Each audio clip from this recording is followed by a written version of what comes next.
I'm consistently being called independent by men I go on first dates with, and I'm wondering if this is pushing them away and how to change that. I'm 25F and have been going on first dates this year after ending a year-long on and off situations. As I reflected on my past dating experiences, I decided to date a variety of men instead of having some superficial filters like their height, hair color, ethnicity, etc. However, I have gone on 3 first dates recently, and when it came up that I'm an only child, all men told me that's so interesting and that I'm very independent in their opinion.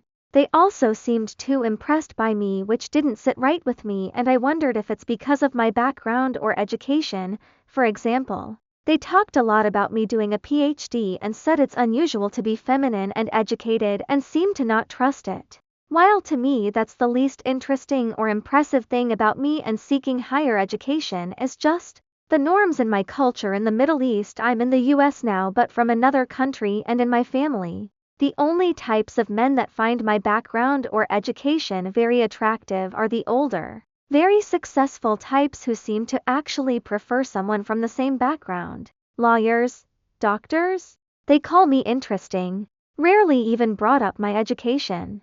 And we talked about all the other interesting things. The recent guys I went on dates with are below 30 and are different from other guys I dated in the past. For example, one still lives with his parents at 26. I don't want to limit my options by dating only the super successful men because they are rare, and am wondering what I can do to not appear too independent to younger men. I always talk about my hobbies. I belly dance, do modeling on the side, make floral arrangements, love baking, but it seems that some men are hyper-fixated on my independence. I would appreciate any advice. Comments. I think you need to accept that getting a PhD is going to limit your dating pool, not expand it, and not try to date men who are intimidated by that. Most men don't really want to date women who are more successful or educated than them because it makes them feel like a loser instead of someone who is admired and respected by their girl.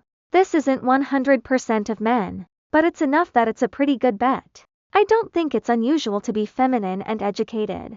I actually think that pursuing a liberal arts education for its own sake rather than in support of a specific career is quite feminine, but it's often looked down on as a waste of money. The next time that happens, you might try nicely asking what they mean. They may think they're telling you what you want to hear. I wonder if this has to do with you moving to the US for your education. I'm assuming here, because that is rather a more independent thing to do than staying in your own country for schooling. I moved across the US for college, and lots of people thought that was a super drastic move.